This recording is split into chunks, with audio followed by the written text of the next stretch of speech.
ഇപ്പോഴത്തെ കോൺഗ്രസിന്റെ നിർദ്ദേശങ്ങളിൽ ലീഗ് അനുനയത്തിന് തയ്യാറാകുമോ?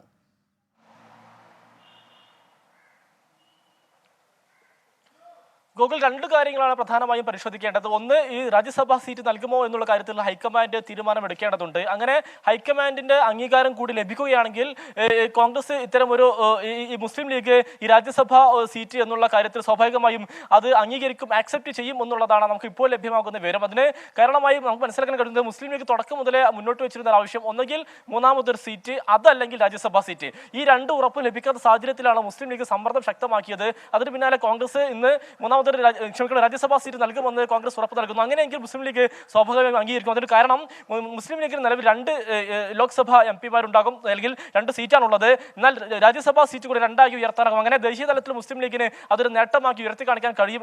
ഈ ഒരു പശ്ചാത്തലത്തിൽ മുസ്ലിം ലീഗ് സ്വാഭാവികമായും രാജ്യസഭാ സീറ്റ് എന്നുള്ള ഈ ഒരു ഫോർമുല അംഗീകരിക്കും എന്നുള്ളതാണ് നമുക്ക് മനസ്സിലാക്കാൻ കഴിയുന്നത്. അതിന് മുസ്ലിം ലീഗിന് ഇന്ന് തന്നെ നിലപാട് പറയാൻ പറ്റില്ല. കാരണം മുസ്ലിം ലീഗിന്റെ ഒരു സംഘടനാ ചട്ടമുണ്ട്, സംഘടനാ ഒരു രീതിയുണ്ട്. പാണക്കാട് സാദിഖലി തങ്ങളാണ്, അല്ലെങ്കിൽ പാണക്കാട് തങ്ങളാണ് അതുമായി ബന്ധപ്പെട്ട പ്രഖ്യാപനം നടത്തേണ്ടത്. അതുകൊണ്ട് തങ്ങൾ കൂടി വിദേശത്താണ്. തങ്ങൾ നാട്ടിലെത്തിയ ശേഷം 27-ാം തീയതി മലപ്പുറത്ത് യോഗം ചേരും. തുടർന്ന് വിശദമായി തന്നെ ഇക്കാര്യങ്ങൾ ചർച്ച ചെയ്യും. ഈ കാര്യം അംഗീകരിക്കണോ വേണ്ടയോ എന്ന് ആദ്യം ചർച്ച ചെയ്യും. അതിനുശേഷം അംഗീകരിക്കുകയാണെങ്കിൽ അണികളെ ഇത് എങ്ങനെയൊക്കെ പറഞ്ഞ് ബോധ്യപ്പെടുത്താനാകുമെന്നുള്ള കാര്യം വിശദമായി ചർച്ച ചെയ്യും. അതോടൊപ്പം തന്നെ കോൺഗ്രസിന്റെ ഈ ഒരു വാക്കാലുള്ള ഉറപ്പ് മതിയോ, അതല്ല ഒരു താൽക്കാലികമായി മുസ്ലിം ലീഗിനെ അനുനയിപ്പിക്കുക എന്നുള്ള തന്ത്രത്തിന്റെ ഭാഗമായി ഉള്ള ഉറപ്പാണോ ഇത് എന്നുള്ള കാര്യം മുസ്ലിം ലീഗ് വളരെ വിശദമായി തന്നെ പരിശോധിക്കും. തുടർന്ന് രാജ്യസഭാ സീറ്റിന്റെ കാര്യത്തിൽ എല്ലാ തരത്തിലുമുള്ള ഉറപ്പ് ലഭിച്ചെങ്കിൽ മാത്രമേ മുസ്ലിം ലീഗ് ഈ ഒരു ഫോർമുല അംഗീകരിക്കുകയുള്ളൂ എന്നുള്ളതാണ് നമുക്ക് മനസ്സിലാക്കാൻ കഴിയുന്നത്. ഇനി പ്രധാനപ്പെട്ടതായിട്ടുള്ള ഒരു കാര്യം, മുസ്ലിം ലീഗ് അംഗീകരിക്കാനുള്ള ഒരു കാരണം, മറ്റൊരു കാരണം എന്ന് പറയുന്നത്, മുസ്ലിം ലീഗിന് മൂന്നാമതൊരു സീറ്റ് ലഭിക്കുകയാണെങ്കിൽ സ്വാഭാവികമായും മുസ്ലിം ലീഗിന് അത്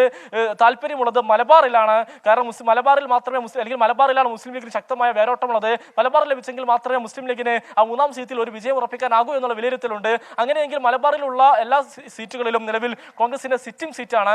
അത് കോൺഗ്രസിന് നൽകാൻ കഴിയില്ല എന്ന് കൂടി അറിയിച്ച പശ്ചാത്തലത്തിലാണ് രാജ്യസഭാ സീറ്റ് എന്നുള്ള ഒരു ഫോർമുല ലീഗ് അംഗീകരിക്കാൻ തയ്യാറാകുന്നത് എന്നുള്ള പ്രധാനപ്പെട്ട കാര്യം. ഇനി മറ്റൊരു കാര്യം, ഈ രാജ്യസഭാ സീറ്റ് നൽകുന്ന കാര്യത്തിന് കോൺഗ്രസ് ഹൈക്കമാൻഡ് പച്ചക്കൊടി നൽകിയില്ലെങ്കിൽ അത് വലിയ പ്രതിഷേധത്തിന് കാരണമാകും. കാരണം ഈ രാജ്യസഭ എന്നുള്ള ഒരു സീറ്റിന്റെ പുറത്ത് ഉറപ്പിച്ച്, അല്ലെങ്കിൽ ഒരു ധാരണയായതിനു ശേഷം അത് നൽകില്ല എന്ന് പറയുകയാണെങ്കിൽ അത് വലിയ പ്രശ്നങ്ങൾക്കിടയാകും.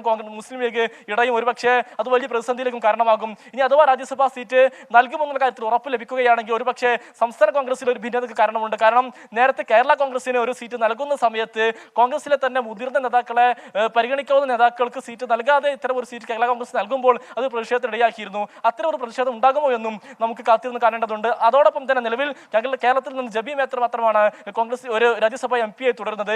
കേരളത്തിൽ നിന്ന് കോൺഗ്രസിന് ഒരു രാജ്യസഭാ എംപിയും മുസ്ലിം ലീഗിന് 2 എന്നുള്ളതും പിന്നീട് അത് മുസ്ലിം ലീഗിന്റെ അല്ലെങ്കിൽ കൂടുതൽ സീറ്റ് മറ്റുള്ള തെരഞ്ഞെടുപ്പുകളിൽ ആവശ്യപ്പെടേണ്ട ഒരു കാരണമായി ചൂണ്ടിക്കാണിക്കപ്പെടും എന്നുള്ള ഒരു വിലയിരുത്തൽ കോൺഗ്രസിനുണ്ട്. അങ്ങനെ പലവിധ പ്രശ്നങ്ങളും ഒപ്പം തന്നെ ഇക്കാര്യങ്ങൾ നിലനിൽക്കുന്നുണ്ട്. അതുകൊണ്ട് തന്നെ 27-ാം തീയതിയിലെ മുസ്ലിം ലീഗിന്റെ തീരുമാനം എന്തെന്ന് എന്നുള്ളതും ഏറെ നിർണായകമാണ്.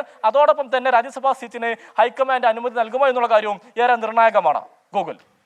ശരി, സമീർ ബിൻ കരീമും ഒപ്പം വിനീത വിജിയുമാണ് വിവരങ്ങൾ നൽകിയത്. ഏതായാലും 3-ാം സീറ്റ് എന്ന ആവശ്യത്തിൽ അതിനെ ഒരു രാജ്യസഭാ സീറ്റ് എന്ന നിർദ്ദേശം ലീഗ് അംഗീകരിച്ചാൽ തന്നെയും അതൊരു പരസ്യ പ്രഖ്യാപനം നടത്തുമോ കോൺഗ്രസ് ഈ തെരഞ്ഞെടുപ്പ് അടുത്ത ഘട്ടത്തിൽ? പ്രത്യേകിച്ച് കോൺഗ്രസിനകത്ത് പോലും ആ രാജ്യസഭാ സീറ്റ് ലീഗിന് വിട്ടു നൽകുന്നതിൽ എതിർപ്പുകളുള്ള പശ്ചാത്തലത്തിൽ, പ്രത്യേകിച്ച് തെരഞ്ഞെടുപ്പ് അടുത്ത് നിൽക്കുന്ന ഘട്ടത്തിൽ ലീഗിന് അടിയറ വെച്ചു എന്ന ഒരു വ്യാഖ്യാനം, പ്രചാരണം ഉണ്ടാകുമോ എന്നൊക്കെയുള്ള ആശങ്കകളും കോൺഗ്രസ് ക്യാമ്പിലുണ്ട്. ഏതായാലും ഈ 3-ാം സീറ്റ് എന്ന ആവശ്യത്തിലെ തീരുമാനത്തിനെ ആശ്രയിച്ചിരിക്കും UDFന്റെ സ്ഥാനാർത്ഥി പ്രഖ്യാപനം എന്ന സംശയം ഇല്ല.